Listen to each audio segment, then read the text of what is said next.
Hello guys, welcome to my channel nation should know. మీరు విన్నది నిజమే గైస్. War near India. అవును, ఇండియాకి దగ్గరలో ఉన్న కంట్రీస్ మధ్య వార్ స్టార్ట్ అయ్యింది. ఇది వరల్డ్ మీడియా కవర్ చేస్తున్న ఆర్టికల్. థైలాండ్ అండ్ కంబోడియా మధ్య ఒకరికొకరు అటాక్ చేసుకుంటున్నారు అనేసి.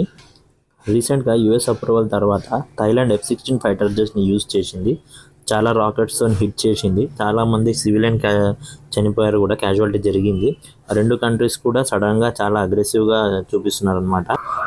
ఇండియన్ మీడియా అవుట్లెట్స్ ఏమని పబ్లిష్ చేస్తున్నారంటే, థైలాండ్ అండ్ కంబోడియా మధ్యలో డిస్ప్యూట్స్ ల్యాండ్ ఉంది, అందులో చాలా ప్రాచీనమైన టెంపుల్ ఉన్నాయి, ఆ టెంపుల్స్ వల్ల డిస్ప్యూట్ జరుగుతుందని చెప్పేసి ఉన్నది. 1000 years ఓల్డ్ టెంపుల్ అండి అక్కడ ఉన్నది. అయితే ఇది ఒక ప్రాక్సీ వార్ అండి. వార్లో థైలాండ్కి యూఎస్ఏ సపోర్ట్ చేస్తుంది అండ్ కంబోడియాకి చైనా సపోర్ట్ చేస్తుంది అనమాట. ఈ రెండు కంట్రీస్, థైలాండ్ ఇంకా కంబోడియా మధ్య మనం కంపారిజన్ చేస్తే, కంబోడియా చాలా week country in front of Thailand, కానీ కంబోడియాకి చాలా పెద్ద సపోర్ట్ ఉంది చైనా నుండి, చైనా అండ్ పాకిస్తాన్ నుంచి. ఓకేనా. అయితే కంబోడియా మిలిటరీని చైనా అండ్ పాకిస్తాన్ కూడా సపోర్ట్ చేశారనమాట. వాళ్ళకి ట్రైనింగ్ కూడా ఆఫర్ చేశారనమాట. ఇది న్యూస్ ఆర్టికల్ చూడండి, Pakistan military offered training to the Cambodian army అనేసి. సో దీన్ని బట్టి ఏమర్థమవుతుందంటే, వియత్నాం అండ్ థైలాండ్ మధ్యలో ఒక ప్రో చైనా కంట్రీగా కంబోడియా నిలుస్తుందన్నమాట. మనం ఇప్పుడు కంబోడియా ఇంకా థైలాండ్ మధ్యలో కంపారిజన్ చూద్దాము. ఇవి రెండు కూడా బుద్ధిస్ట్ కంట్రీస్ అన్నమాట. థైలాండ్ ఇంకా కంబోడియా రెండు కంట్రీస్ కూడా మెజారిటీ బుద్ధిజంని ఫాలో చేస్తారనమాట.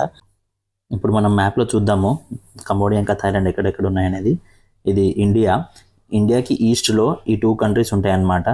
మీరు చూడొచ్చు ఈ మ్యాప్లో థైలాండ్ ఇంకా కంబోడియా. థైలాండ్ చాలా పెద్ద కంట్రీ అండి కంపేర్ చేస్తే కంబోడియాకి. అయితే కంబోడియాకి థైలాండ్కి మధ్యలో ఒక చిన్న ల్యాండ్ డిస్ప్యూట్ ఉన్నదండి. 800 kilometers వరకు ఉంటుంది అది. సో ఆ డిస్ప్యూట్ వల్ల వీళ్ళిద్దరి మధ్య ఇష్యూస్ వచ్చినాయి. చూద్దాం మనం ముంగట దేనివల్ల వచ్చింది ఏందనేది. సో థైలాండ్ పాపులేషన్ చూసినట్లయితే 7.17 crores అండి, అకార్డింగ్ టు 2003 సెన్సెస్ చూసుకున్నట్లయితే. ఇప్పుడు ఆల్మోస్ట్ 7.20 crores ఉండొచ్చు అండి. కంబోడియా పాపులేషన్ చూస్తే మాత్రం 1.74 crores, ఇది 2003 ప్రకారమే. కాకపోతే ఇప్పుడు ఆల్మోస్ట్ 2 crores కూడా ఉండొచ్చు. సో ఈ రెండు కంట్రీస్లో 90% ఎక్కువ బుద్ధిజంని ఫాలో చేస్తారు. యాక్చువల్ డిఫరెన్స్ ఫోకస్ చేస్తే వాళ్ళ జీడిపి హ్యూజ్ డిఫరెన్స్ అండి. ఆ జీడిపి డిఫరెన్స్ చూస్తే కూడా కంబోడియా తట్టుకోలేదు. థైలాండ్కి చాలా చాలా పెద్ద జీడిపి అండి థైలాండ్ది. $570 billion అండి, పాకిస్తాన్ ఎకనామీ కంటే ఎక్కువ. కంబోడియన్ జీడిపి చూసినట్లయితే $49.8 billion వరకు ఉండొచ్చు అంటే ఆల్మోస్ట్. అలాగే మనం వీళ్ళ డిఫెన్స్ బడ్జెట్ చూసినట్లయితే థైలాండ్ది ఆల్మోస్ట్ $6 billion వరకు ఉంటుందండి. ఈ డిఫెన్స్ బడ్జెట్ చెప్తుంది మీకు ఎవరిది అప్పర్ హ్యాండ్ ఎవరిది లోవర్ హ్యాండ్ అనేది.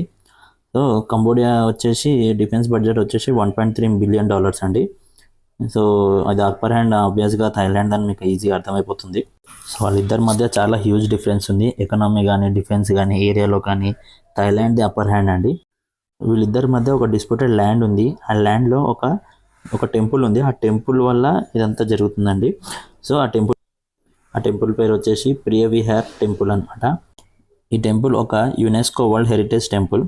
టూ కంట్రీస్ కూడా బుద్ధిస్ట్ కంట్రీస్, కానీ ఈ టెంపుల్ కోసమే వాళ్ళ మధ్య డిస్ప్యూట్ నడుస్తుందండి. అదొక డిస్ప్యూటెడ్ ల్యాండ్ ఉంది. టెంపుల్ కన్స్ట్రక్షన్స్లో ఇండియన్స్ కూడా కష్టపడ్డారనేసి అన్నారనమాట. ఇది చాలా ఓల్డ్ టెంపుల్, ఇక్కడ గోల్డ్ లేదు, సిల్వర్ లేదు, యురేనియం లేదు, అయినా కూడా టెంపుల్ హిస్టరీకి సంబంధించింది. టూ కంట్రీస్ కూడా చాలా పేట్రియాటిక్గా ఉన్నాయన్నమాట టెంపుల్ సంబంధించిన విషయంలో. మీరు ఈ ఫోటోగ్రాఫ్స్ చూడొచ్చు టెంపుల్స్వి, ఈ టెంపుల్ సంబంధించిన ఫోటోగ్రాఫ్స్. చైనా కంబోడియాకి ఏ విధంగా అయితే హెల్ప్ చేస్తుందో దాన్ని బట్టి చూస్తుంటే, చైనా ఆర్మీ చేస్తుంది కంబోడియాకి ఒక హెల్ప్ ఏంటంటే, ఒక న్యూస్ ఆర్టికల్ కూడా వచ్చింది కంబోడియాలో చైనా ఒక పర్మనెంట్ మిలిటరీ బేస్ ఉందనేసి. క్వశ్చన్ ఉంది 2014ది.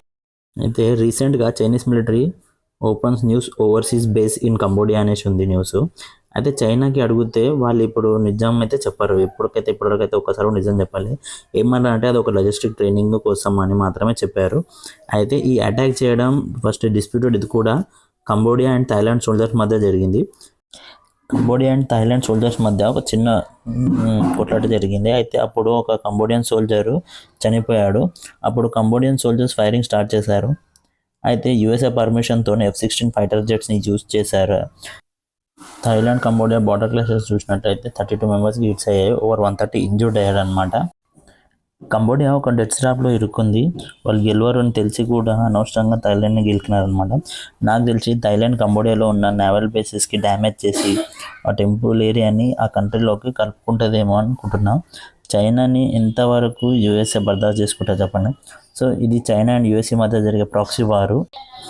ఈ ప్రాక్సీ వార్లో ఏదైతే కంట్రీ అప్పర్ హ్యాండ్ ఉంటుందో వాళ్ళు కొంచెం సౌత్ ఈస్ట్ ఏషియాలో కొంచెం పవర్ చూపించుకోవచ్చు. సో ఇప్పటికైతే ఇవి రెండు కంట్రీస్ మధ్య అయితే సీజ్ ఫైర్ టాక్స్ అయితే నడుస్తున్నాయి. ఇఫ్ సపోజ్ ఏమైనా అప్డేట్ ఉంటే నేను ఈ ఛానల్లో మీకు అప్డేట్ చేస్తాను. So until then keep watching. జై హింద్, భారత్ మాతాకి జై.